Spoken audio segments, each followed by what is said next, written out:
In 1967, at a quiet radio observatory in the English countryside, a graduate student noticed something strange. Not a big explosion. Not a dramatic signal from deep space.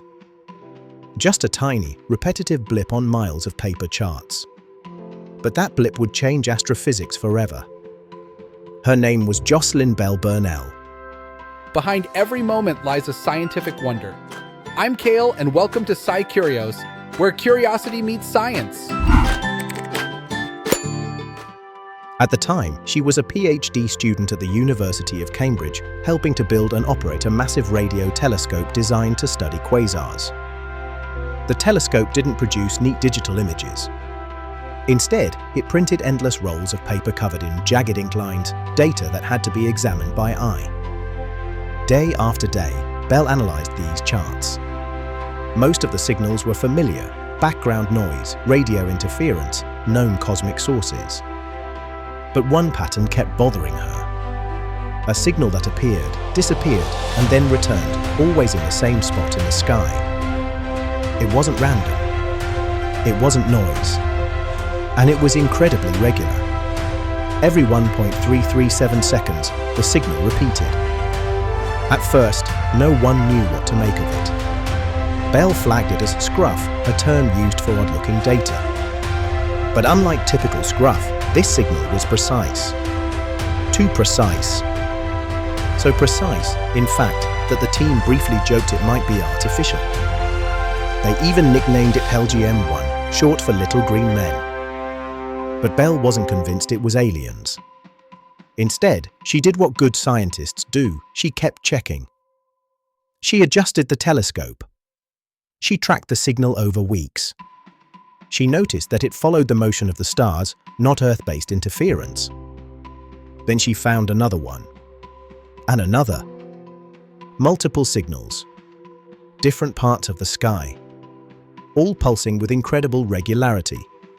That's when it became clear this wasn't intelligence. It was physics. The mystery objects were soon identified as pulsars, rapidly rotating neutron stars left behind after massive stars explode as supernovae. These stars are so dense that a single teaspoon of their material would weigh billions of tons on Earth. As they spin, they emit beams of radio waves from their magnetic poles. When those beams sweep past Earth, we detect them as pulses, like a cosmic lighthouse. The discovery was published in 1968 in the journal Nature. Pulsars quickly became one of the most important tools in astrophysics, helping scientists test theories of gravity, study extreme matter, and even detect gravitational waves decades later. But here's where the story takes a turn. In 1974, the Nobel Prize in Physics was awarded for the discovery of pulsars. It did not go to Jocelyn Burnell. Instead, it was awarded to her PhD supervisor and another senior scientist. Burnell, the person who first noticed the signal, documented it, and insisted it mattered, was left out. At the time, this decision barely raised eyebrows. Graduate students were often seen as assistants, not discoverers. Bell herself responded with remarkable grace, saying she believed the prize rules reflected how science was viewed then.